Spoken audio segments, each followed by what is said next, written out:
জামিয়া কমিটির পক্ষ থেকে জানাচ্ছি প্রাণঢালা ভালোবাসা, শুভেচ্ছা, অভিনন্দন। আসসালামু আলাইকুম। আলহামদুলিল্লাহি রাব্বিল আলামিন, والصلاة والسلام على سيد الأنبياء والمرسلين وعلى آله وأصحابه أجمعين. أما بعد، فقد قال الله تعالى في كلامه المجيد: أعوذ بالله من الشيطان الرجيم، بسم الله الرحمن الرحيم.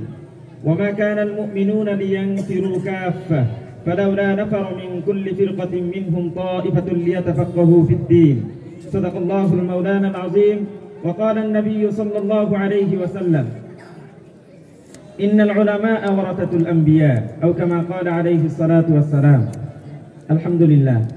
محترم صدر जलसा, कादियानी जलसा, मुअज़्ज़ज़ मेहमानान ग़रामी और मुहतरम भाइयों, आज मैं देवबंद तहरीक के बारे में मुख्तसर गुफ्तगू करना चाहूँगा, जो इस्लाम की तारीख में एक इंक़िलाबी क़ुव्वत रही है। ये तहरीक 1863 में दारुल उलूम देवबंद के क़याम से शुरू हुई, जिसे मौलाना मोहम्मद कासिम नानूतूवी और मौलाना रशीद अहमद गंगोही जैसे जय्यद उलमा ने कायम किया। मुहतरम हाज़िरीन, देवबंद तहरीक का मकसद इस्तेमारियत के दौर में इस्लामी तालीमात को महफूज रखना और गैर इस्लामी रसूम और बिदअत को रद्द करना था। उसने कुरान और सुन्नत की सख्ती से पैरवी पर जोर दिया। तालीम उस तहरीक का मरकजी नुक्ता था और दारुल उलूम देवबंद इस्लामी रवायती इल्म का मरकज बन गया। यहाँ के उलमा ने न सिर्फ इस्लामी तालीमात को दुनिया भर में फैलाया, बल्कि इत्तिहाद, समाजी इंसाफ और अखलाकी अक़दार को फ़रोग़ दिया। प्यारे हाज़िरीन, देवबंद के उलमा ने ब्रितानवी इस्तेमारियत के खिलाफ मुज़ाहमत में भी अहम किरदार अदा किया और इस्लामी अक़दार के साथ साथ हिंदुस्तान की आज़ादी की तहरीक में नुमायाँ हिस्सा लिया। मुहतरम भाइयों, आज देवबंद की मीरास जिंदा है, जो बेशुमार अदारों और अफराद को इस्लाम के हकीकी जौहर को महफूज रखने और फैलाने की तहरीक देती है। अल्लाह हमें उनकी कुर्बानियों से सबक लेने और उन उसूलों को अपनी जिंदगियों में अपनाने की तौफीक अता फरमाए। आमीन। जज़ाकुमुल्लाहु खैरन व आखिरु दअवाना अल्हम्दुलिल्लाहि रब्बिल आलमीन। माशाअल्लाह, जज़ाकल्लाह, शुक्र বলে সুবহানাল্লাহ। মাদ্রাসার ছাত্ররা পারে, ইংরেজি পারে, উর্দু পারে, সকল বিষয়ে পারদর্শী মাদ্রাসার ছেলেরা সন্তানকে আদর্শ যোগ্য নাগরিক করে গড়ে তুলতে হলে মাদ্রাসায় পাঠান। সম্মানিত সুধীবৃন্দ, আপনারা জানেন এই মাহফিলটা মাদ্রাসার মাহফিল। আমরা কোনো কালেকশন করি নাই, করব না। যদি কেউ মন চায় যে আমি মাদ্রাসায় দান করব, কোরআনের শিক্ষা প্রসারের জন্য আমি কিছু সহযোগিতা করব, আমাদের সামনে মাদ্রাসার ছাত্ররা রিসিপ্ট বই নিয়ে আসেন, আপনারা প্রাপ্তি রিসিপ্ট নিয়ে আপনাদের অনুদান দিবেন। আমরা এমনি মাহফিলে কোনো কালেকশন করব না। আর আমার অনেক মা বোনেরা মাদ্রাসায় দান করার জন্য আগ্রহ প্রকাশ করেছেন, আমরা ওভাবে কালেকশন করব না। আপনাদের এখানে আমাদের বেশদারি স্বেচ্ছাসেবক মহিলা রয়েছে, তাদেরকে অনুরোধ করবো আপনাদের সাথে যোগাযোগ করার জন্য। আপনাকে মাদ্রাসায় দান করলে স্বেচ্ছাসেবক মহিলা রয়েছে, তাদের কাছে দিয়ে দিবেন। সম্মানিত হাজিরিন, এই পর্যায়ে আপনাদের সামনে কুরআন ও হাদিস থেকে মূল্যবান তাকরীর পেশ করবেন উপমহাদেশের সর্বোচ্চ আরবি বিদ্যাপীঠ দারুল উলুম দেওবন্দের সোনালী ফসল শাইখুল হাদিস আল্লামা মুফতি জুনায়েদ কাসেমী, হযরতকে মূল্যবান তাকরীর পেশ করার জন্য অনুরোধ জানাচ্ছি। السلام عليكم ورحمة الله وبركاته. وعليكم السلام ورحمة الله وبركاته. الحمد لله نحمده ونستعينه ونستغفره ونؤمن به ونتوكل عليه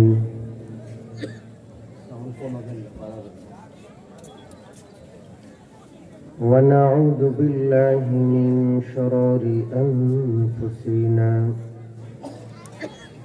ومن سيئات أعمالنا، من يهده الله فلا مضل له ومن يضلله فلا هادي له،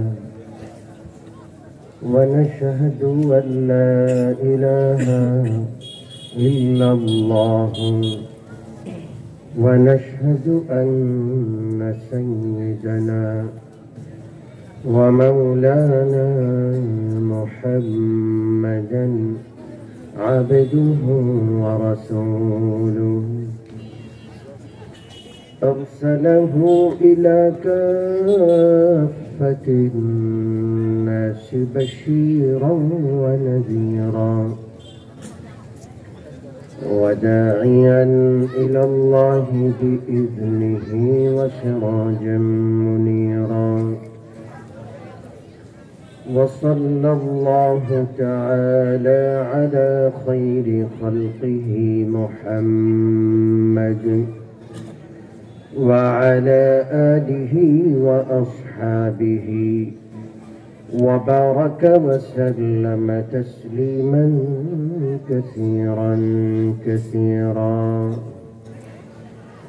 أما بعد فقد قال الله سبحانه وتعالى بعد أعوذ بالله من الشيطان الرجيم بسم الله الرحمن الرحيم إنا نحن نزلنا الذكر وإنا له لحافظون. وقال النبي صلى الله عليه وسلم إن لله أهلين من الناس. قالوا من هم يا رسول الله؟ قال أهل القرآن هم أهل الله وخاصته أو كما قال عليه الصلاة والسلام. سبحانك لا علم لنا إلا ما علمتنا إنك أنت العليم الحكيم. رب اشرح لي صدري ويسر لي أمري واحلل عقدة من لساني يفقه قولي. محبت الشتى نماز الدروش الشريف پڑھیں. اللهم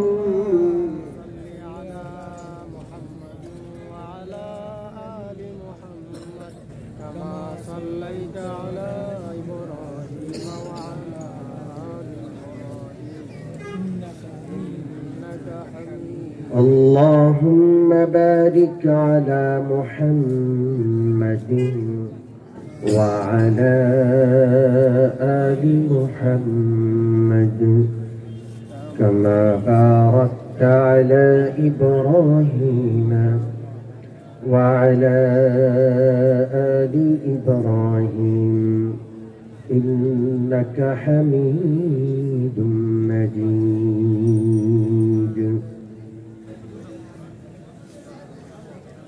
আজকের এই মহতী মাহফিলের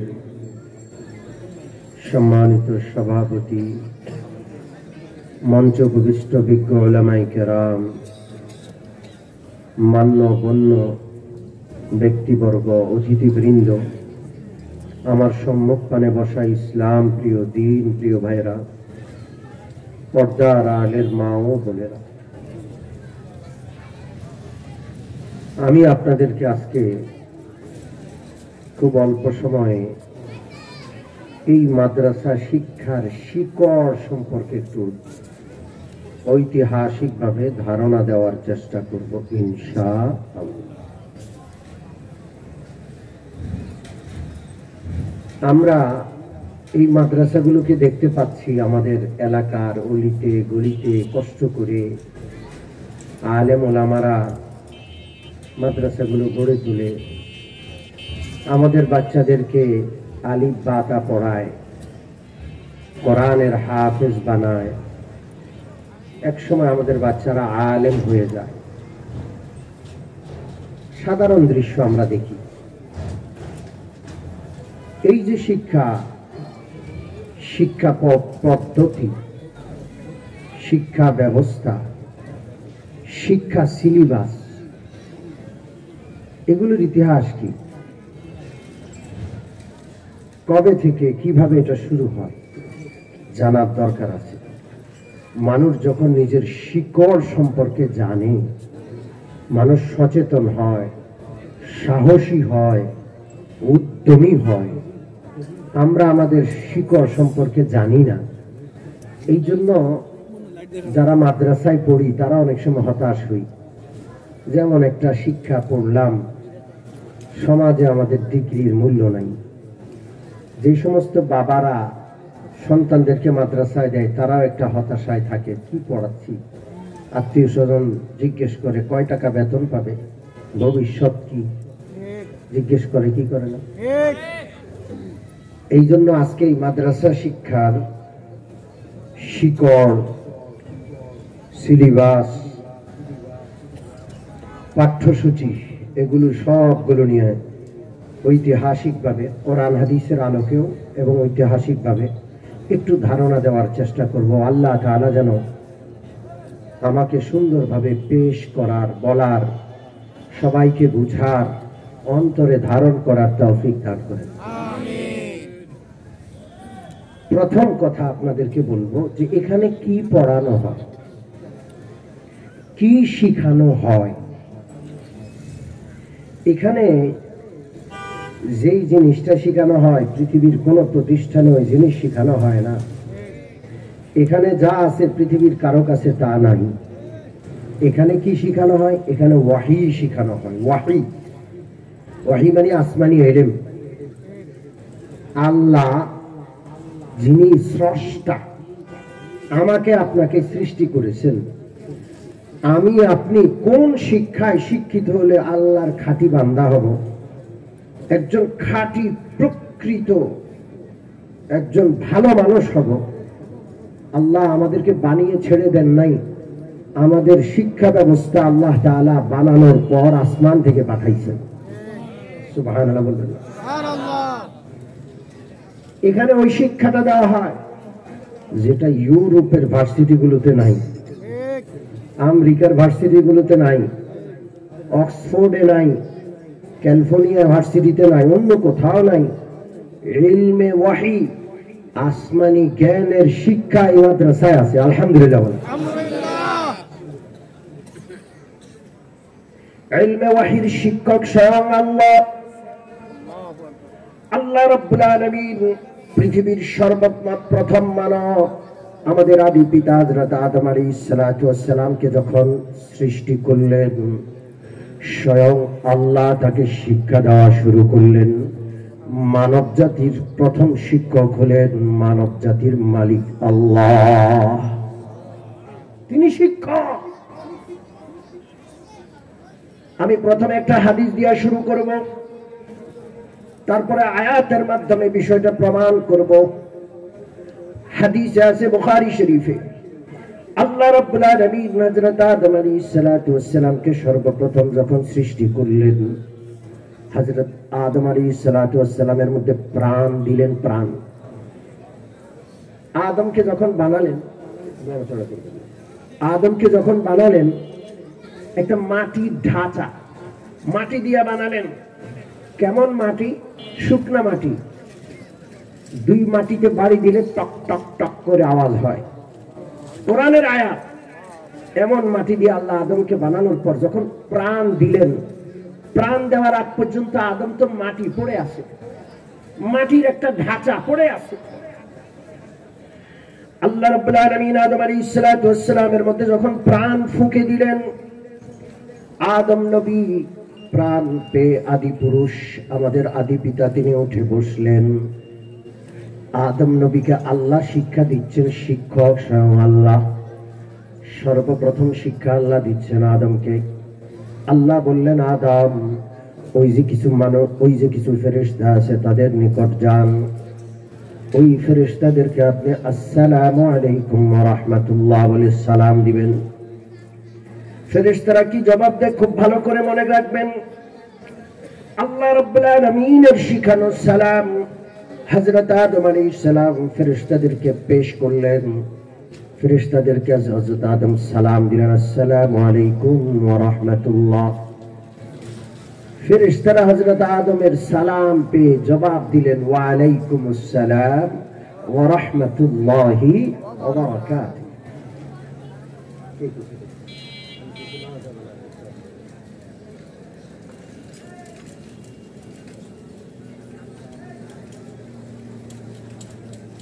হযরত আদম আলাইহিস সালাতু ওয়াস সালাম আল্লাহকে বললেন, আল্লাহ আপনি সালাম শিখালেন, আসসালামু আলাইকুম ওয়া রাহমাতুল্লাহ। সেই সালাম আমি ফেরেশতাদেরকে দেওয়ার পর ফেরেশতারা জবাব দিলেন, ওয়া আলাইকুমুস সালাম ওয়া রাহমাতুল্লাহি ওয়া বারাকাতুহু। আল্লাহ রাব্বুল আলামিন বললেন, আদম আপনার জন্য এবং কিয়ামত পর্যন্ত যত আদম সন্তান পৃথিবীতে আসবে সকলের জন্য সালাম হিসাবে, অভিবাদন হিসাবে এই সালামকে আমি আল্লাহ নির্বাচন করে দিলাম। পৃথিবীর সর্বপ্রথম মানুষটাকে সৃষ্টি করার পর মানবের স্রষ্টা আল্লাহ সর্বপ্রথম সালামের শিক্ষা দিলেন। বিশ্বাস করেন এই সালাম মাদ্রাসায় শেখানো হয়, অন্য প্রতিষ্ঠানে শেখানো হয় না। মাদ্রাসার নুরানির বাচ্চা, ছোট বাচ্চা যে 2-4 দিন হলো মাদ্রাসায় গেছে, তাকেও সালাম শিখিয়ে দেওয়া হয়। দেখলেই সুর করে সালাম দেয়, আসসালামু আলাইকুম ওয়া রাহমাতুল্লাহ। এত সুন্দর ওই বাচ্চারা সালাম দেয়, আমরা বয়স্করাও অনেক সময় এত সুন্দর সালাম দিতে পারি। ঠিক কি ঠিক না? আসমানের সেই শিক্ষা যেটা স্রষ্টা মালিক আল্লাহ সর্বপ্রথম মানুষকে শিখাইছেন, সেটাই সর্বপ্রথম মাদ্রাসায় শুরু করা হয় শিক্ষা দেওয়া। পৃথিবীর বড় বড় ভার্সিটিগুলোতে সালাম দেওয়া হয় না, সালাম শেখানো হয় না। আমাদের ধনী মানুষরা লক্ষ লক্ষ টাকা খরচ করে ইংলিশ মিডিয়ামে পড়ায়, বাচ্চাদেরকে সালাম শেখানো তো হয় না, বরং সালামের বিপরীত গুড মর্নিং, গুড ইভিনিং শেখানো হয়। কোনো বাচ্চা সালাম যদি দেয়, গুড মর্নিং না বলে, ওরে ক্লাসে প্রবেশ করতে দেয় না, শাস্তি দেয়, বাইরে দাঁড় করায় রাখে, বাইরে দাঁড়ায় থাকো। আমরা তো মাদ্রাসায় ওই শিক্ষাটা সন্তানদেরকে দেই যেটা আল্লাহ দিয়েছেন। আল্লাহ মানবের স্রষ্টা, মানবের জন্য যে শিক্ষাটাকে নির্বাচন করেছেন সেই শিক্ষাটা মাদ্রাসায় দেওয়া হয়। শুধু সালাম নন, পবিত্র কোরআনের সূরা বাকারা সহ একাধিক সূরায় আল্লাহ রাব্বুল আলামিন হযরত আদম আলাইহিস সালাতু ওয়াস সালামের জন্য মাদ্রাসা করেছেন। জান্নাতে সেই আলোচনা আছে। সুবহানাল্লাহ। কে করেছেন? আল্লাহ। জোরে বলেন কে? আল্লাহ। সূরা বাকারা খুলে দেখেন, হযরত আদম ওয়া আল্লামা আদামাল আসমাআ কুল্লাহা সুম্মা আরাদাহুম আলাল মালাইকা। আল্লাহ রাব্বুল আলামিন হযরত আদম আলাইহিস সালাতু ওয়াস সালাম এবং গোটা ফেরেশতা জগৎকে নিয়ে বসলেন। আল্লাহ হলেন শিক্ষক, তিনি শিক্ষা দিচ্ছেন, আদমকে পড়াচ্ছেন, ফেরেশতাদেরকে পড়াচ্ছেন, স্বয়ং কে? জোরে বলেন। ভুল হলে ধরায়া দেন। আল্লামা আদামাল আসমা, আল্লাহ শিক্ষক, সবাইকে আল্লাহ শিখাচ্ছেন।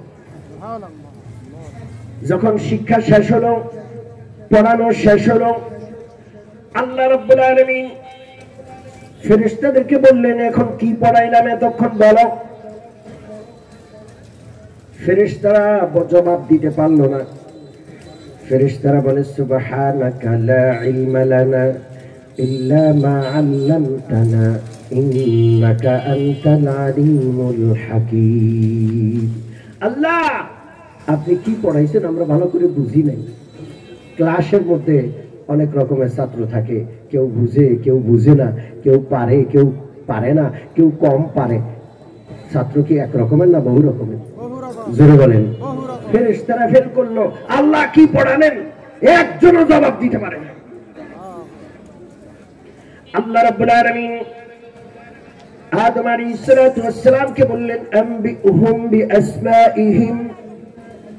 ও আদম, এতক্ষণ আমি আল্লাহ কি পড়ালাম সুন্দর করে বলো, জবাব দাও। فلما أنبأهم بأسمائهم হযরত আদম আলাইহিস সালাম আল্লাহ রাব্বুল আলামিন যা শিখালেন সব অক্ষরে অক্ষরে বলে দিলেন সুবহানাল্লাহ সব বলে দিলেন শুনায়া দিলেন আল্লাহ আপনি এই শিখালেন এই যে শুনেন আমি সব বলছি আল্লাহ রাব্বুল আলামিন আদমকে সম্মান দিলেন সম্মানিত করলেন মানুষ মনে করে পয়সাওয়ালা সম্মানিত পয়সার কারণে মানুষ সম্মান লাভ করে ক্ষমতাওয়ালা সম্মানিত ক্ষমতার কারণে সম্মান লাভ করে কথা সব মিথ্যা সম্মানিত হয় আসমানি ইলম ওয়ালা আসমানি ইলমের কারণে পৃথিবীতে সম্মানের আর অন্য কিছু নাই আপনারা কি জানেন পৃথিবীর সবচেয়ে সম্মানী সবচেয়ে দামি মানুষ কারা বলেন রাজারা বাদশারা প্রেসিডেন্টরা প্রধানমন্ত্রীরা ক্ষমতাসীনরা না ধারণা পাল্টাইতে হবে পৃথিবীর সবচেয়ে দামি মানুষ সবচেয়ে সম্মানী মানুষ হলেন নবীরা একমত আছেন কে কে একমত না হাত তোলেন তো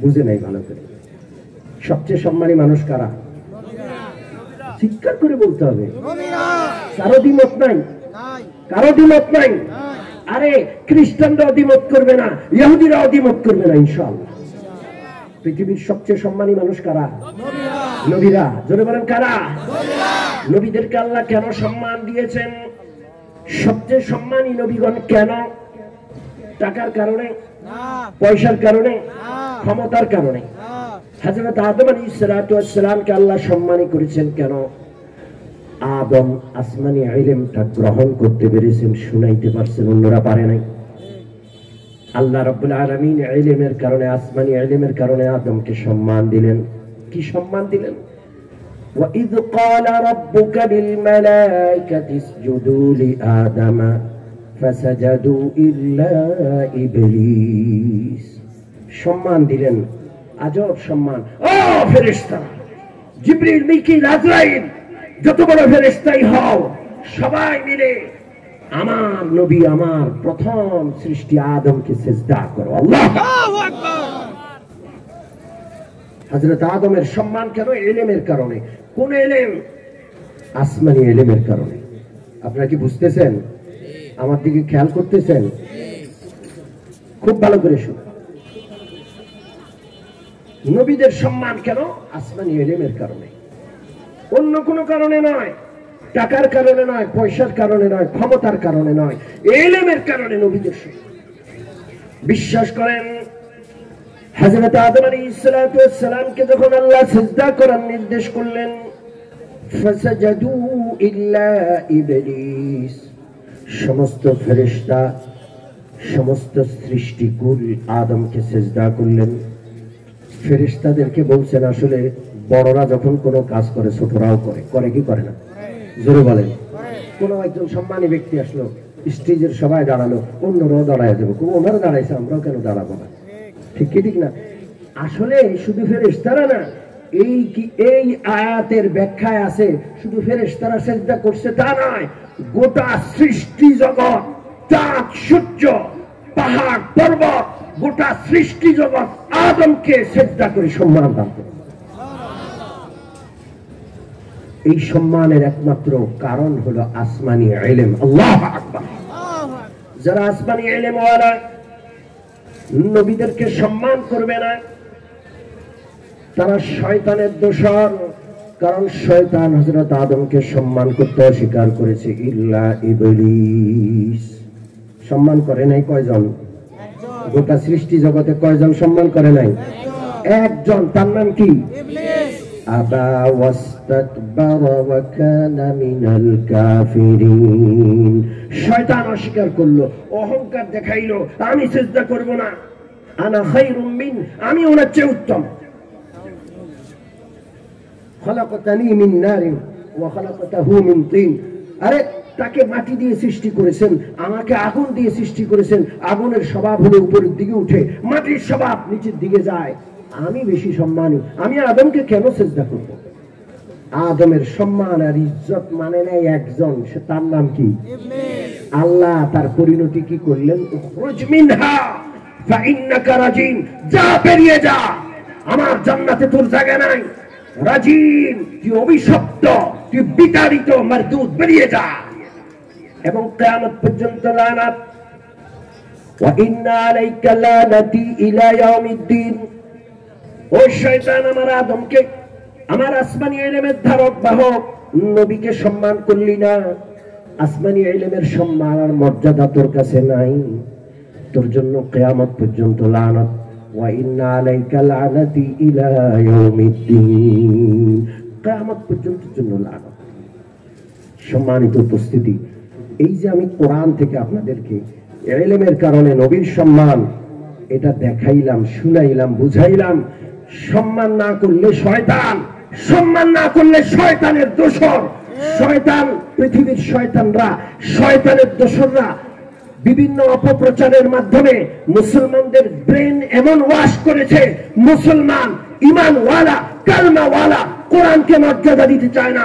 কোরআনের ধারক বাহক, নবীর ইলমের ধারক বাহক উলামায়ে কেরামকে মর্যাদা দিতে চায় না। ঠিক কি ঠিক না?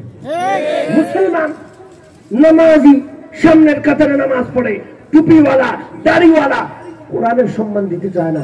কোরআনওয়ালা, উলামায়ে কেরামের, নবীর ওয়ারিসের সম্মান দিতে চায় না।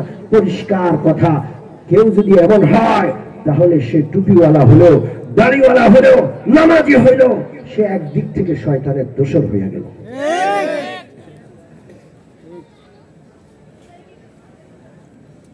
আল্লাহ রাব্বুল আলামিন যেমন মাদ্রাসা প্রতিষ্ঠা করেছেন, হযরত আদম আলাইহিস সালামকে আল্লাহ শিক্ষা দিয়েছেন। সমস্ত নবীদের শিক্ষক হলেন কে? জোরে বলেন। আল্লাহ নবীদেরকে শিখিয়েছেন, নবীরা তার উম্মতদেরকে শিখিয়েছেন। প্রত্যেক নবী শিক্ষক হিসেবে পৃথিবীতে আসছেন। ঠিক কি ঠিক না? প্রত্যেক নবীর শিক্ষক হলেন একমাত্র কে? আল্লাহ। নবীরা জাতির শিক্ষক, বিশ্বাস করেন, জাতির শিক্ষক, জাতি, গোটা জাতির শিক্ষক নবীরা। সর্বশেষ নবী মুহাম্মদুর রাসূলুল্লাহ সাল্লাল্লাহু আলাইহি ওয়াসাল্লাম পৃথিবীতে আসলেন। নবীর উপর সর্বপ্রথম ওহী যে আয়াতটি নাযিল হলো সেটি হলো বিসমিল্লাহির রহমানির রহিম। মহব্বতের সাথে পড়েন, বিসমিল্লাহির রহমানির রহিম। ইকরা বিসমি রাব্বিকাল্লাযী খলাক, খলাকাল ইনসানা মিন আলাক, ইকরা ওয়া রাব্বুকাল আকরাম, الذي علم بالقلم, علم الإنسان ما لم يعلم। الله أكبر। এটা সর্বপ্রথম ওহী, সর্বপ্রথম ওহী আল্লাহ নির্দেশ দিচ্ছেন। আল্লাহ রাব্বুল আলামিন নামাজের ওহী সর্বপ্রথম নাযিল করেন নাই, রমজানের রোজার ওহী সর্বপ্রথম নাযিল করেন নাই, হজের ব্যাপারে বিধান আল্লাহ সর্বপ্রথম নাযিল করেন নাই। নবীকে সর্বপ্রথম আল্লাহ তাআলা যে ওহীটা পাঠালেন, যে নির্দেশনা পাঠালেন, সেটা হলো ইকরা।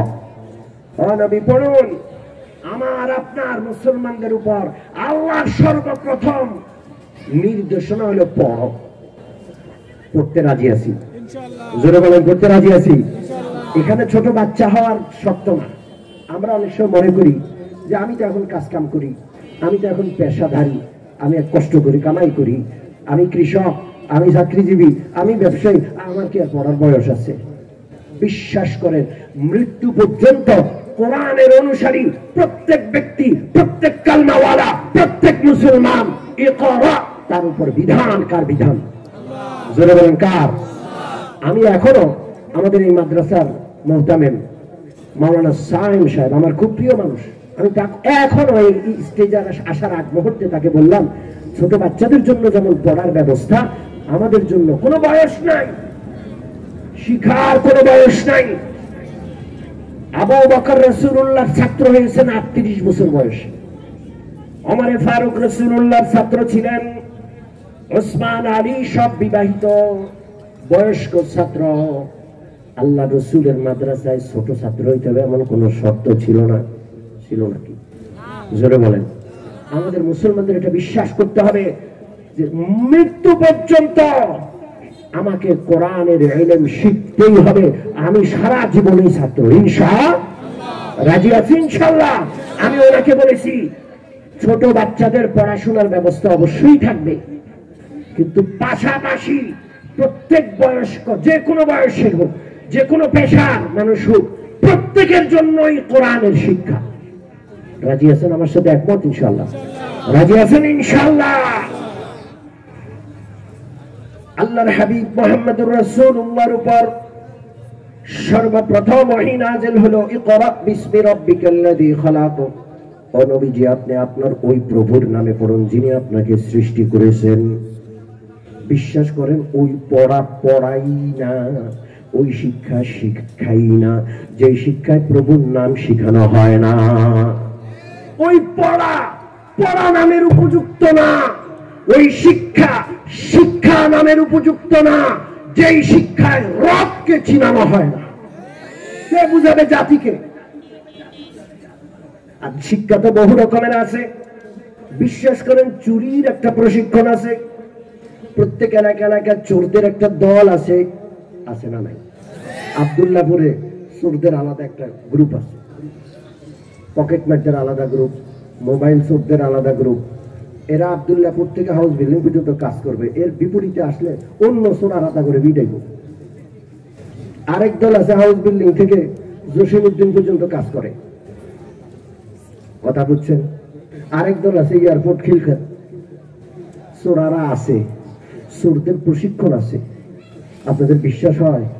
কথা কয় না? হ্যাঁ, চোরার একজন প্রশিক্ষক আছে। ওই প্রশিক্ষক আপনার চোরের সার্টিফিকেট দিবে যখন ওর পকেট থেকে আপনি মোবাইলটা, টাকার মানি ব্যাগটা এমন ভাবে নিবেন যে খুদ উস্তাদ এই টের পায় না, উস্তাদের পকেট থেকে সব লইয়া গেছে।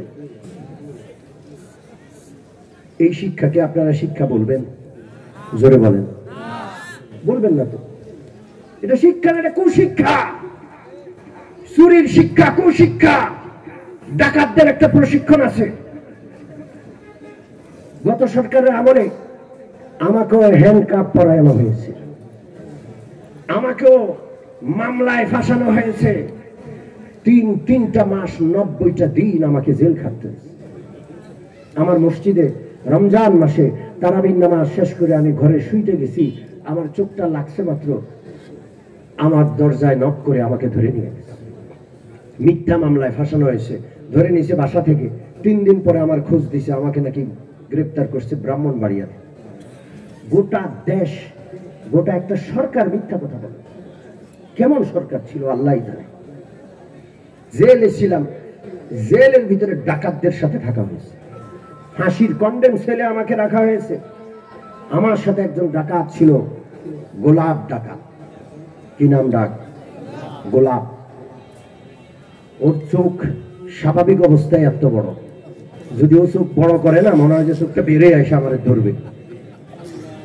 নরসিংদীর ব্রাহ্মণবাড়িয়ার নবীনগর এলাকার ওই সীমান্ত এলাকার ডাকাত। ওরে মানুষ আজরাইলের চেয়ে বেশি ভয় পাইতো। কথা কি বুঝে আসছে? হ্যাঁ, ওই ডাকাত, এক ডাকাত তো ছিল পাশের রুমে, পরে আবার আমাদের রুমে আরেক ডাকাতরে দিছে। ওই ডাকাত আমার কয়, হুজুর গোলাপ ডাকাত আর কি ডাকাত, আমি কিন্তু হচ্ছে বড় ডাকাত। কথা কি বুঝতেছেন? এই 17 নম্বর বার জেলে আসছি। জেলখানা এই মামলা মোকদ্দমা এটি আমাদের কাছে ফানিবাদ। 17 নম্বর বার আমার সাথে যখন সে জেলে আমার সাথে আমার রুমে, তখন কত নম্বর বার ঢুকলো? 17 নম্বর বার। তো সে আমাকে বললো, হুজুর ডাকাতির প্রশিক্ষণ আছে। আমি জিদ করে ডাকাত হয়েছি। বর্ডার এলাকায় ডাকাতি করত, বর্ডার এলাকায়। কথা কি বুঝছেন? কি প্রশিক্ষণ? ডাকাতদের মধ্যে অনেক মজবুত ঐক্য। ডাকাতি করতে গেছে একটা দল, কোনো কারণে ধরা পড়ে গেছে, তাহলে অন্য ডাকাতগুলোকে বাঁচাইয়া যতক্ষণ পর্যন্ত সম্ভব তাদেরকে বাঁচাইয়া নিয়ে যাইতে হবে। পুলিশ আর্মিরা যেমন ট্রেনিং দেয়, কঠিন ট্রেনিং, পানির ভিতরে থাকতে হবে, ডুব দিয়ে কতক্ষণ অনেকক্ষণ থাকতে হবে, একটা আহত লোককে বা একটা নিহত লাশকে পিঠে বইয়া দৌড় দিয়ে চলে যেতে হবে পালাইয়া, একা লাশ রেখে পালানো যাবে না। বিশাল প্রশিক্ষণ, সে আমাকে খুঁটে খুঁটে বলল। এটাকে আপনারা শিক্ষা বলবেন? জোরে বলেন। বিশাল প্রশিক্ষণ, শিক্ষা নয়।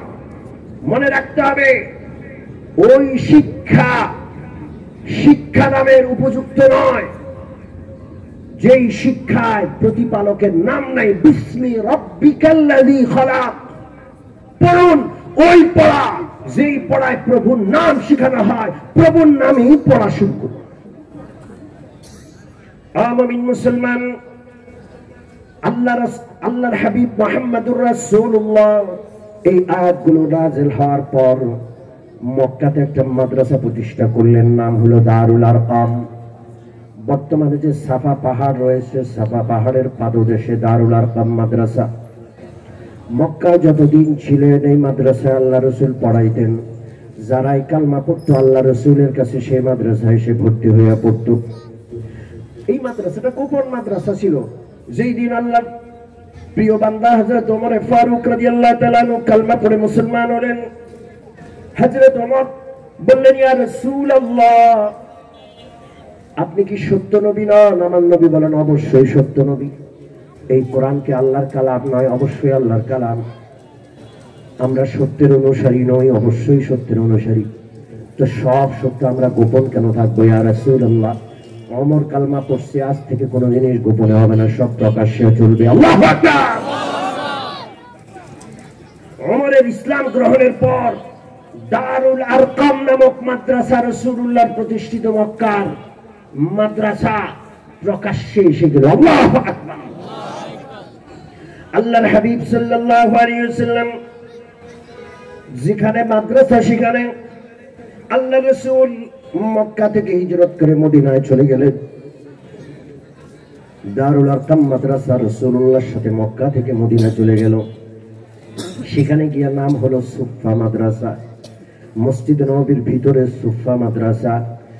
ওই ছাত্ররা যারা দারুল আরকামে ছিল তারাই ওখানে গেছে। হিজরত করে তো সবাই চলে গেছে মক্কা ছেড়ে মদিনায়। মক্কার লোকেরাও মদিনার মাদ্রাসার ছাত্র, আর মদিনায় যারা অধিবাসী তারাও মদিনার মাদ্রাসার ছাত্র। আল্লাহু আকবার। মদিনার মাদ্রাসায় দুই রকমের ছাত্র ছিল, আবাসিক ছাত্র, অনাবাসিক ছাত্র। মদিনার যারা স্থানীয় তারা অনাবাসিক, তাদের বাড়ি আছে, ঘর আছে, অনাবাসিক ছাত্র। যারা মক্কা থেকে মদিনায় এসে একটু ঘর বাঁধতে পারছে তারাও অনাবাসিক ছাত্র। কিন্তু যারা এত গরিব, ঘর বাঁধার টাকা নাই, পয়সা নাই, গরিব মানুষ, হযরত আবু হুরায়রা গরিব, কিচ্ছু নাই। হযরত আম্মার, হযরত খুবাইব, হযরত খাব্বাব, এনারা হইলেন গরিব, এনারা হইলেন সুফা মাদ্রাসার আবাসিক ছাত্র, লিল্লা বোর্ডিং এর ছাত্র। আল্লাহু আকবার। টাকা দেয়া পড়ার, টাকা দিয়ে খাওয়ার ক্ষমতা নাই। আল্লাহর হাবিব সাল্লাল্লাহু আলাইহি ওয়াসাল্লামের সুফা মাদ্রাসায় 70 থেকে 80 জন, কখনো এই সংখ্যা কমতো, কখনো বাড়তো, এরকমের আবাসিক ছাত্র ছিল। খাবারের কোনো ব্যবস্থা নাই।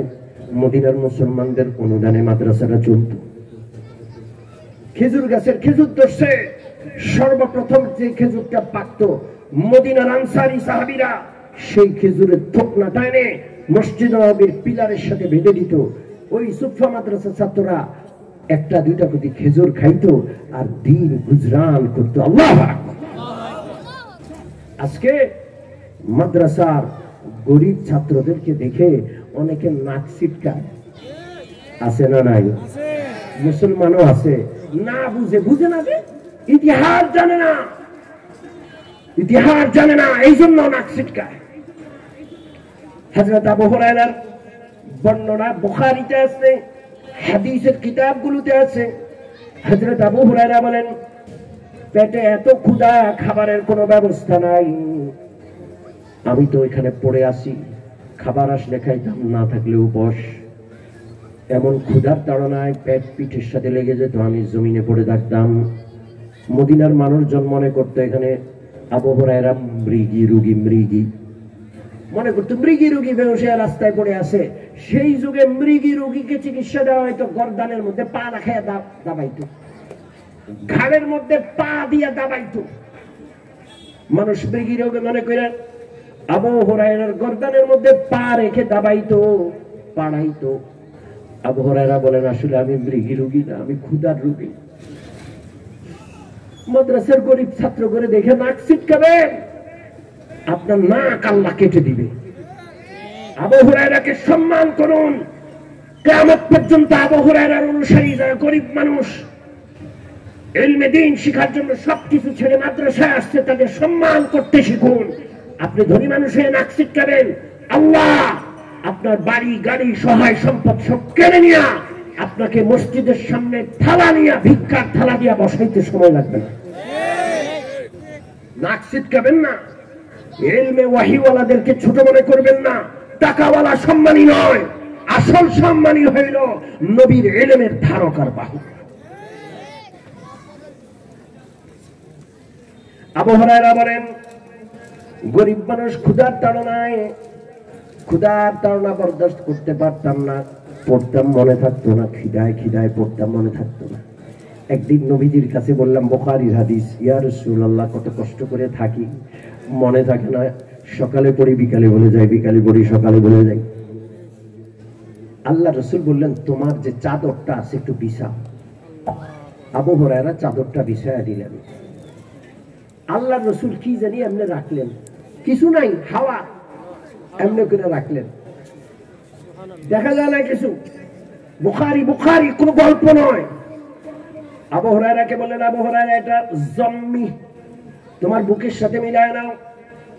আবু হুরায়রা রাদিয়াল্লাহু তাআলা আনহু চাদরের চারটা কোণাকে ভাঁজ করলেন, যেন অনেক সম্পদ এখানে আছে। এইভাবে সুন্দর করে চাদরের চারো কোণারে একত্র কইরা চাদরটারে লইয়া এমনি করে বুকের মধ্যে রাখছে। হযরত আবু হুরায়রা বলেন, এই আজকের পর থেকে জীবনে কোনো জিনিস ভুলি নাই। মাদ্রাসা শিক্ষক আপনারা খাটো মনে করেন না। আমার রাসূল যেই সিলেবাস নিয়ে আল্লাহর পক্ষ থেকে আসছেন, 1400-1450 বছর পার হয়ে গেছে, একই সিলেবাস মাদ্রাসায় পড়ানো হচ্ছে, একটু এদিক সেদিক হয়নি। একটা অক্ষর, একটা জের, একটা জবর এদিক সেদিক হয়নি। লক্ষ লক্ষ হাফেজ আছে। একটা সময় মসজিদে হাফেজ পাওয়া যেত না, এখন মসজিদে দিয়ে আর কুলানো যাচ্ছে না। ঘরে ঘরে হাফেজ, রিকশাওয়ালা ভাইয়ের ছেলে হাফেজ, দিন মজুরের ছেলে হাফেজ, ঘরে বুয়া আয়ার কাজ করে, ওই আয়া বুয়ার সন্তানটাও কোরআনওয়ালা। আপনি ঠকে গেছেন, আপনার সন্তান কোটিপতি, হাফেজ না, তার দাম কম। ওই বুয়া আর আয়া চোখের পানি নাকের পানি একসাথে করে অভাব অনটন বরদাস্ত করতে গিয়ে কেঁদেছে, ওর সন্তানটা হাফেজ হয়ে গেছে, ওই কোটি টাকা ওয়ালার চেয়ে ওই সন্তানটা দামি হয়ে গেছে। আপনি মানেন না মানেন, কিচ্ছু যায় আসে না, আল্লাহর কাছে দামি। মুমিন মুসলমান, রাসূলুল্লাহ মাদ্রাসা প্রতিষ্ঠা করে গেছেন। রাসূলুল্লাহর ইন্তেকালের পরেও প্রায় 1300-1350 বছর যাবত সারা পৃথিবীতে শুধু মাদ্রাসা শিক্ষা ব্যবস্থা মুসলমানদের মধ্যে ছিল। কয়শো বছর? জোরে বলেন। 1350 বছর মুসলমানরা এই শিক্ষায় শিক্ষিত ছিল, কোরআনওয়ালা ছিল, সৎ ছিল, আল্লাহওয়ালা ছিল। মুসলমানদের কোন শিক্ষিত মানুষ দুর্নীতি করতো না। মুসলমানদের কোন শিক্ষিত মানুষ যেহেতু কোরআনের শিক্ষায় শিক্ষিত, এরা মানবিক গুণে গুণান্বিত ছিল, চোর হইতো না, দুর্নীতিবাজ হইতো না, ভেজাল কারণে ওয়ালা হইতো। গত 200 বছর আগে 1757 খ্রিস্টাব্দে মুসলমানদের শাসন ক্ষমতা থেকে উচ্ছেদ করা এই ভারতবর্ষের দুষ্ট অভিশপ্ত ইংরেজরা এসে ক্ষমতা দখল করছে। অভিশপ্ত ইংরেজরাই দেশের ক্ষমতা দখল করে এই দেশে মুসলমানদের শিক্ষা ব্যবস্থা, কোরআন হাদিসের শিক্ষা ব্যবস্থার মাদ্রাসা প্রতিষ্ঠানগুলো সব বন্ধ করে দিয়েছে। প্রত্যেকটা মাদ্রাসার নিজস্ব জায়গা ছিল। শুধু বাংলাদেশে 80,000 মাদ্রাসা ছিল। 1757 কথা বলছি। 80,000 মাদ্রাসা ছিল। এই মাদ্রাসাগুলো কারো কাছ থেকে চাঁদা কালেকশন করতে হতো না। প্রত্যেকটা প্রতিষ্ঠানের সাথে মাদ্রাসার সাথে এত বিশাল 1400 বছরের ইসলামী খেলাফত, এত বিশাল ওয়াকফিয়া সম্পত্তি ছিল। ওই সম্পত্তি আয় দিয়ে মাদ্রাসা চলতো। মাদ্রাসার আশেপাশের এলাকার গরিব, এতিম, বিধবাদের ব্যয়ভার নির্বাহ করা হতো। এবং সেই যুগে এত উন্নত যোগাযোগ ব্যবস্থা ছিল না। এক এলাকা থেকে সফর করে মুসাফিররা অন্য এলাকায় হেঁটে যাইতো, ঘোড়ার গাড়ি গরুর গাড়িতে যাইতো। প্রত্যেকটা মসজিদের সাথে, প্রত্যেকটা মাদ্রাসার সাথে মুসাফিরখানা ছিল। ওই মুসাফিররা রাত্রি যাপন করত এবং তাদের খাওয়া দাওয়া থাকার যাবতীয় ব্যবস্থাপনা ওই মাদ্রাসায় হতো। ইংরেজরা যখন 1757 সালে নবাব সিরাজউদ্দৌলা রহমতুল্লাহ আলাইহিকে হত্যা করে ভারত মহাদেশের ক্ষমতা দখল করলো, ইংরেজরা দেখলো মুসলমানদের শিক্ষা ব্যবস্থা যদি থাকে, কোরআন যদি থাকে, 1400 বছরের ঐতিহাসিক আসমানি ইলমের শিক্ষা ব্যবস্থা যদি থাকে, মুসলমানদের উপর আমাদের রাজত্ব চলবে না। মুসলমানরা যারা কোরআন পড়ে এক আল্লাহর গোলামি ছাড়া পৃথিবীর কারো গোলামি করে না। ঠিক কি ঠিক না? জোরে বলেন ঠিক কিনা? অতএব মুসলমানদের এই শিক্ষা ব্যবস্থা ধ্বংস করতে হবে। এই সারা ভারতবর্ষের ঐতিহাসিক ভাবে যে মাদ্রাসাগুলো ছিল ওয়াকফিয়া সম্পত্তি সহ, ইংরেজরা আইন কানুন করে সমস্ত ওয়াকফিয়া সম্পত্তি বাজেয়াপ্ত করছে। সমস্ত সম্পত্তি বাজেয়াপ্ত করাতে এই বিশাল মাদ্রাসার যে সংখ্যা ছিল সব বন্ধ হয়ে পড়লো। একটা শৃঙ্খলা, একটা নিয়মে তারা চলতো। ওই নিয়ম যখন তাদের জমি টমি সব দখল করে ফেলছে রাষ্ট্রীয়ভাবে, মাদ্রাসা শিক্ষা বন্ধ হয়ে গেছে। পৃথিবীর সবচেয়ে শিক্ষিত জাতি মুসলমান এখন সবচেয়ে মূর্খ জাতি হওয়ার পথে। ইংরেজরা মাদ্রাসাগুলো বাদ দিয়ে স্কুল খুললো। স্কুলে কোরআন নাই, রাসূলুল্লাহর আদর্শ নাই, ইসলামের ইতিহাস নাই, সালাম নাই, দোয়া নাই, আদব কায়দা নাই, নামাজের শিক্ষা নাই। মুসলমান বড় হবে বেনামাজি হয়ে। হালাল হারামের ইলম ছাড়া মুসলমান বড় হবে। মুসলমানের শিক্ষা ব্যবস্থায় কোথাও হালাল হারামের বিধিবিধান নাই। তো মুসলমান ইংরেজদের শিক্ষায় শিক্ষিত হইয়া শিক্ষিত চোর হবে, শিক্ষিত ডাকাত হবে, শিক্ষিত দুর্নীতিবাজ হবে। ঠিক ঠিক না? হয়েছে না হয় নাই? জোরে বলেন হয়েছে না হয় না? ভাই, শিক্ষা তো মানুষকে আলোকিত করবে। একটা লোক শিক্ষিত হয়ে তারপরে কেন চুরি করবে? শিক্ষা তো মানুষকে আলোকিত করবে। একটা লোক শিক্ষিত হয়ে কেন দুর্নীতিবাজ হবে বলেন আমাকে? শিক্ষায় শিক্ষিত হয়ে একটা মানুষ তো ভেজাল বিরোধী হবে। সে শিক্ষিত হইয়া এরপরও ভেজাল করে। এটা কেমন শিক্ষা? গোটা জাতি নষ্ট হয়ে গেছি এরকম না যে এক দুইটা লোক, না, টপ টু বটম সর্বোচ্চ জায়গা থেকে নিয়ে সর্বনিম্ন একজন চকিদার দারোয়ান পর্যন্ত, শাসক হোক, জনগণ হোক, আমলা হোক, আইন শৃঙ্খলা বাহিনী হোক, ভালো মানুষ বাকি সালাম দিয়েও পাওয়া যায়। এই জাতিকে ঠিক করতে হইল ওই পথ যেই পথে মুহাম্মদুর রাসূলুল্লাহ ঠিক করেছেন। কোরআন ছাড়া এই জাতিকে ঠিক করার আর কোনো পথ।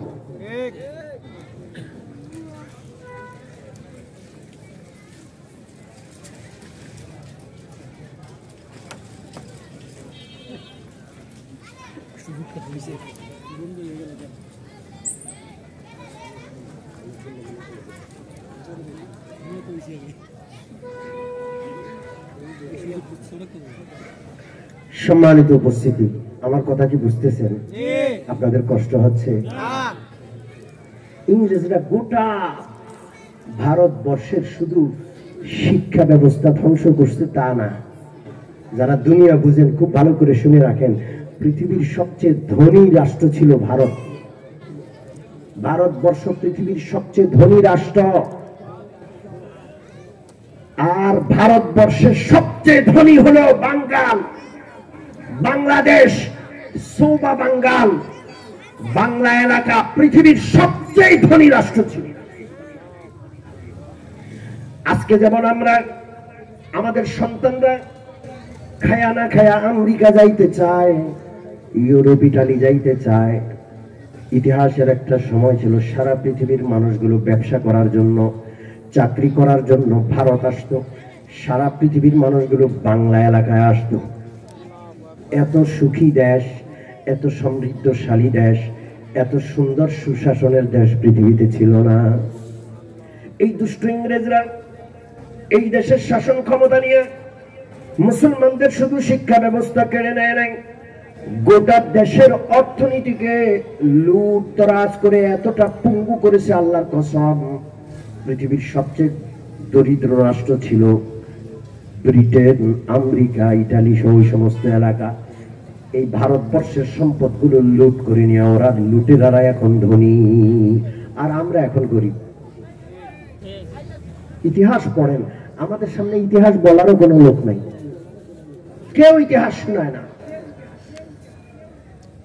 মাদ্রাসা বন্ধ, শিক্ষা নাই। ওরা ওই শিক্ষার জায়গায় ওদের শিক্ষা দিছে। উদ্দেশ্য কি? একটা লোক নামে মুসলমান থাকবে, মন মস্তিষ্কে, মানসিকতায়, চিন্তা ভাবনা, চেতনায়, আদর্শে সে আস্ত একটা ইংরেজ হবে। সে ইংরেজদেরকে প্রভু মনে করবে, আল্লাহকে প্রভু মনে করবে না।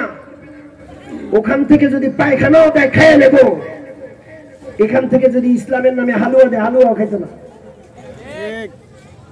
কি বলবো আর কোন ভাষায় বলবো, বুঝাবো? এরকম একটা জাতি তারা চেয়েছিল, গড়ে উঠছে। আর মাদ্রাসা শিক্ষা যেহেতু বন্ধ হয়ে গেছে 100 বছর, 1757 থেকে 1857 পর্যন্ত কোনো মাদ্রাসা ছিল না এই দেশে। কয়শো বছর? কথা কয় না, 100 বছর। 1857 সালে একটা বিপ্লব হয়েছে ইংরেজদের বিরুদ্ধে। যেমন 2024-এ আগস্ট মাসে একটা সরকারের বিরুদ্ধে দেশবাসী বিপ্লব করছে, পথে নামছে, অস্ত্র ধরছে, আমাদের সন্তানরা জান দিচ্ছে। ঠিক কি ঠিক না? ইংরেজদের বিরুদ্ধে ভারতবর্ষ থেকে ওদেরকে উৎখাত করার জন্য 1857 খ্রিস্টাব্দে একটা বিপ্লব হয়েছে। ওই বিপ্লবের যাবতীয় ইতিহাস বলার সময় নেই। বিশাল বিদ্রোহ, এই বিদ্রোহে ইংরেজদেরকে কচুকাটা করা হয়েছে। ইংরেজরা দেখলো এই দেশে আর থাকা যাবে না, তারা ভিন্ন পথ অবলম্বন করলো, গাদ্দার কেনা শুরু করলো। কি কেনা শুরু করলো? সরে বলেন, গাদ্দার। ওরা কিছু গাদ্দারকে টাকা দিয়ে খরিদ করলো। ওই গাদ্দারদের গাদ্দারির কারণে মুসলমানদের সেই 1857 বিদ্রোহ ব্যর্থ হলো। গাদ্দাররা আবার ইংরেজদেরকে ক্ষমতায় বসাইল। ইংরেজরা ক্ষমতা ফিরে পাওয়ার পর তদন্ত শুরু করলো, কেন এই বিদ্রোহ, কারা এই বিদ্রোহের পিছনে কাজ করেছে। তাদের তদন্তে আসলো এই বিদ্রোহের পিছনে কাজ করেছে আলেমরা। সারা ভারতবর্ষে মাদ্রাসা নাই, কিন্তু আলেমরা গোপনে গোপনে মাদ্রাসা করে মেহনত করে। ঈমান ইসলাম ওয়ালা যারা, এই বিদ্রোহের পিছনে তারা মূল। আর আরেকটা কিতাব আছে যেটা বিদ্রোহের মূল, সেটার নাম হইল কোরআন। কি নাম? কোরআন যারা পড়ে, আল্লাহ ছাড়া কারো সামনে ওরা মাথা নত করে? জোরে বলেন, করে? ইংরেজ সরকার সিদ্ধান্ত নিল এই দেশে কোনো আলেম রাখবে না। সিদ্ধান্ত নিল ভারতবর্ষে কোনো কোরআন থাকবে না। 1857 এই সিদ্ধান্ত অনুযায়ী লক্ষ লক্ষ মুসলমানকে প্রকাশ্যে ফাঁসি দিয়েছে বিনা বিচারে। লক্ষ আলেমকে ফাঁসি দিছে। শুয়োরের চামড়ার মধ্যে আলেমদেরকে পেঁচাইয়া আগুনে পোড়াইছে, জ্বলন্ত আগুনে পোড়াইছে। সদরঘাটে বাহাদুর শাহ পার্ক আছে, মানুষ হাইটা যায়। এই পার্কের ইতিহাস জানে না মানুষ। ছোট্ট একটা পার্ক, জগন্নাথ বিশ্ববিদ্যালয়ের গেটের সামনেই এই পার্কটা। এটা একটা ঐতিহাসিক পার্ক। এই পার্কে হাজার হাজার আলেমদেরকে গাছের মধ্যে ফাঁসিতে ঝুলাইছে, লক্ষ লক্ষ কোরআনের কপি জ্বালিয়ে দিয়েছে, কোরআন নিষিদ্ধ করলো, কোরআন ছাপানো নিষিদ্ধ, কোরআন পাঠ করা নিষিদ্ধ, কোরআন রাখা নিষিদ্ধ, লক্ষ লক্ষ কোরআনের কপি জ্বালায় দিছে। 1757 পর দেশে আলেম নাই, কোন একজন মানুষ মারা গেলে জানাজা পড়ার লোক নাই, কোন একজন মানুষ মারা গেলে দাফন করবে কেমনে, কবর খুঁড়বে কেমনে তাও মানুষ জানে না। এমন অবস্থা গেল 1857 থেকে 1866 পর্যন্ত। একজন আল্লাহওয়ালা আলেম ছিলেন, নাম হইল মাওলানা কাসেম নানতুবি। কি নাম? মাওলানা কাসেম নানতুবি। দেওবন্দে বিয়ে করেছেন, নানুতা বাড়ি। দেওবন্দ নামক এলাকায় গ্রাম, ওখানে আরো কিছু ইমাম সাহেব আল্লাহওয়ালা বুজুর্গ আছেন, আলেম আছেন, গোপনে রয়ে গেছেন। গ্রামের ভিতরে ওই পর্যন্ত অভিযান যায় নাই। এই আল্লাহওয়ালারা বড় চিন্তিত ছিলেন, কি করা যায় ইসলাম মুসলমান জাতির জন্য, কি করা যায়, কি ব্যবস্থা করা যায়। আলেম শূন্য জাতি, কোরআন শূন্য মুসলমান, এইভাবে তো চলতে পারে না। ইংরেজরা সব শিক্ষা প্রতিষ্ঠান নিষিদ্ধ করলো, সমস্ত জায়গা জমিন, মাদ্রাসার জায়গা জমিন সব তারা বাজেয়াপ্ত করলো। নতুন কিভাবে কি করা যায়। ছাত্তা নামক একটা মসজিদ আছে দেওবন্দের, ছাত্তা মসজিদ। এই মসজিদে সবাই ফজরের নামাজের সময় একত্র হতেন। ফজরের পরে সবাই দোয়া করতেন, কান্নাকাটি করতেন, আল্লাহ মুসলমানের এই দুর্দিনে আপনি মুসলমানদের জন্য একটা ব্যবস্থা করেন। একদিন হঠাৎ করে ফজরের নামাজ পড়ে আল্লাহওয়ালারা সবাই মোরাকাবা করতেছে, জিকির আজকার করতেছে, এশরাকের অপেক্ষায়। এক আল্লাহওয়ালা নিজের রুমালটা নিয়ে উঠলেন, উঠে নিজে ওখানে 3 টাকা রাখলেন। 3 টাকার দাম ছিল সেই যুগে। ওখানে বসে আছে আরেকজন মাওলানা, তার কাছে গেলেন, উনি পকেট হাতাইয়া 6 টাকা রাখলেন। মসজিদের ভিতরেই প্রায় 80, 90, 100 টাকা উঠে গেছে। উনি এলাকায় বের হলেন যে আমরা কোরআনের প্রতিষ্ঠান করব। এই প্রতিষ্ঠানের স্থায়ী কোনো সম্পদ না থাকলেও প্রতিষ্ঠান চলবে, মুসলিম জনগণের, সাধারণ জনগণের অনুদানে চলবে। পুরো এলাকায় রুমাল ঘুরানো হইল। সন্ধ্যাবেলায় দেখা গেল 300 টাকা হয়ে গেছে। কয়শো টাকা? জোরে বলেন কয়শো? 300 টাকা মানে অনেক টাকা। ওই আল্লাহওয়ালা ঘোষণা করলেন, আমরা খুব দ্রুত দেওবন্দে একটা মাদ্রাসা প্রতিষ্ঠা করব এবং সকলের সামনে একটা পথ খুললো যে একটা প্রতিষ্ঠান শুধু জনগণ এর অনুদানে চলতে পারে। পারে কি পারে না? জোরে বলেন। আগে তো সব প্রতিষ্ঠানগুলো চলছে ওয়াকফিয়া সম্পত্তি দিয়া, স্থাবর সম্পত্তি দিয়া। এখন নতুন একটা অভিজ্ঞতা আসলো যে একটা মাদ্রাসা জনগণের এইভাবে কে কত দিল কেউ জানে না। রুমালের ভিতরে হাত দিয়ে কে 1 টাকা দিল, কে 4 আনা দিল, কে 8 আনা, কে 2 টাকা দিল, কেউ জানে না। মুসলমানের এই ভালোবাসাপূর্ণ অনুদানে মাদ্রাসা চলতে পারে। এই অভিজ্ঞতা যখন হলো, মাওলানা কাসেম নানতুবি মিরটে একটা ছাপাখানায় তিনি সম্পাদনার কাজ করতেন। তাকে চিঠি লিখলেন যে আমরা মাদ্রাসা করব দেওবন্দে। ওই আল্লাহওয়ালা একজন শিক্ষক পাঠাইলেন, নাম হইল মোল্লা মাহমুদ। মোল্লা মাহমুদ শিক্ষক হিসেবে দেওবন্দে আসলেন। ঘর নাই, জায়গা নাই, জমি নাই, বসার জায়গা নাই। ওই আল্লাহওয়ালা মোল্লা মাহমুদ ডালিম গাছের নিচে বসলেন। ছাত্র নাই, একজন ছাত্র আসলো, তার নাম মাহমুদ হাসান। দেওবন্দের ছেলে মাহমুদ হাসান, ছাত্র ওস্তাদ মোল্লা মাহমুদ, ছেলেও ছাত্র মাহমুদ, ওস্তাদও মাহমুদ। একজন ওস্তাদ, একজন ছাত্রের মাধ্যমে ডালিম গাছতলায়, জায়গা নাই, জমি নাই, ঘর নাই, ডালিম গাছতলায় এই বিসমিল্লাহ হলো দারুল উলুম দেওবন্দ মাদ্রাসা। আল্লাহু আকবার। সেই 1866 দারুল উলুম দেওবন্দ মাদ্রাসা। এখন আপনার এলাকার অলিতে গলিতে ছোট্ট যে মাদ্রাসাটা দেখেন, এটা হলো দেওবন্দের শাখা মাদ্রাসা। জনগণের অনুদানে চলে। স্থাবর সম্পত্তি খুব কম মাদ্রাসার আছে। স্থাবর সম্পত্তি থাকলেও স্থায়ী আয়ের ব্যবস্থা নাই। দেখা যায় যে স্থাবর সম্পদটায় ছাত্ররা থাকে, আয়ের ব্যবস্থা নাই, জনগণের অনুদানেই মাদ্রাসাগুলো চলে। এই জন্য মাদ্রাসাগুলোর নাম কওমি মাদ্রাসা। কওম মানে জনগণ, কওমি মাদ্রাসা মানে জনগণের স্বার্থে জনগণের অনুদানে প্রতিষ্ঠিত পরিচালিত মাদ্রাসা, শিক্ষা প্রতিষ্ঠান। কথা কি পরিষ্কার? 1400 বছর 1450 বছর রাসূলুল্লাহ চলে গেছেন, কোরআন বিলুপ্ত হয় নাই। বারবার কোরআনকে নিষিদ্ধ করেছে, যারা নিষিদ্ধ করেছে আল্লাহর কসম ওরা নিষিদ্ধ হয়ে এক সময় চলে গেছে, বিতাড়িত হয়েছে। আল্লাহর কোরআন যেভাবে ছিল সেভাবে আছে, দিন দিন এর প্রচার প্রচারণা বাড়তেছে। কথা ঠিক কি ঠিক না?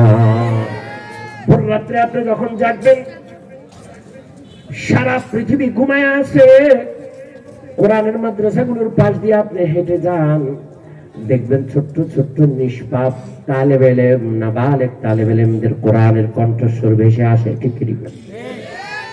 এই ঢাকা শহরটা পৃথিবীর সবচেয়ে ঝুঁকিপূর্ণ শহর। পৃথিবীতে এমন কোন শহর নাই যে এই অল্প জায়গায় এত কোটি কোটি মানুষ বসবাস করে। নিঃশ্বাস ফেলাইলে আমরা যে নিঃশ্বাস ফেলাই, এই নিঃশ্বাসের বাতাসটা বিষাক্ত। এত মানুষ এক জায়গায়, নিঃশ্বাসের বাতাস বিষাক্ত। আমরা যে পানি তুলি, মাটির নিচের পানিটাও বিষাক্ত হয়ে গেছে। এই বিষাক্ত জায়গায় এত পরিবার নাগরিক, ভূমিকম্প, ভূমিধস, এমন কোন আশঙ্কা নাই যেটা এখানে নাই। পৃথিবীর সবচাইতে ভয়ঙ্কর শহর ঢাকা শহর, কিন্তু মসজিদের আজান যখন আজানের সময় হয়, এই জায়গা থেকে আজান, ওই জায়গা থেকে আজান, আজানে কার নাম? কথা কয় না। শেখ মুজিবের নাম, শেখ হাসিনার নাম, জিয়াউর রহমানের নাম, কার নাম? আল্লাহর নাম। আল্লাহু আকবার। বড় আল্লাহর বড়ত্বের ঘোষণা সারা ঢাকা শহর থেকে এমন ভাবে উঠে, পৃথিবীর কোন শহরে এমন ভাবে আল্লাহর নাম উঠে না। কোরআনের প্রতিষ্ঠান ঢাকা শহরে এত বেশি পৃথিবীর কোন শহরে নাই। 1400 বছর আগের সেই সিলেবাস, 1400 বছর আগের সেই পাঠ্যসূচি, 1400 বছর আগের সেই পাঠ্যক্রম, সেই রকমের আল্লাহকে রাজি খুশি করার চিন্তা চেতনা সবকিছু ধারণ করে এই মাদ্রাসাগুলো চলে। আমরা এই মাদ্রাসাগুলোর সাথে আছি কি না নাই? জোরে বলেন আছি কি না নাই? আল্লাহ যেন এই মাদ্রাসাগুলোর সঙ্গে থাকার তৌফিক দান করেন। পৃথিবীর কোথাও থেকে আলেম তৈরি হয় না। আলেম তৈরি হয় কোথা থেকে? জোরে বলেন।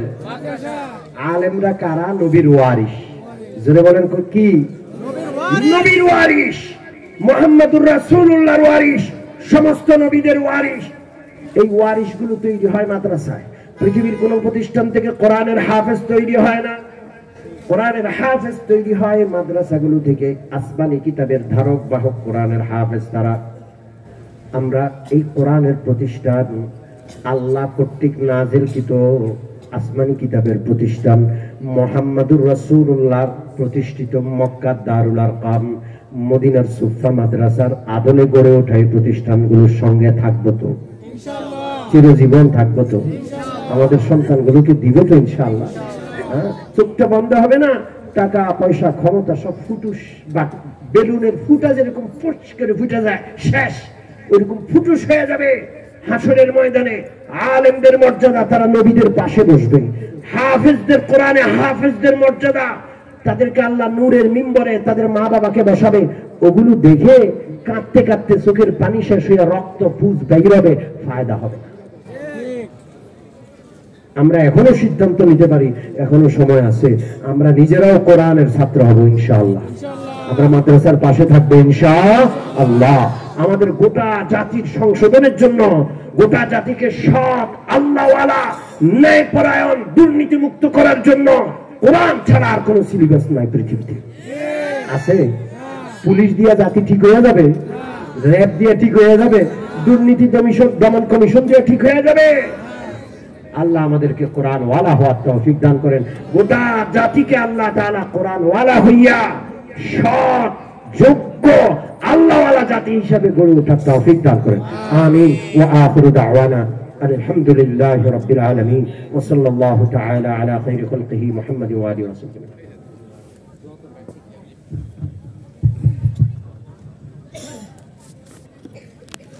যে আলহামদুলিল্লাহ আমাদের মাহফিল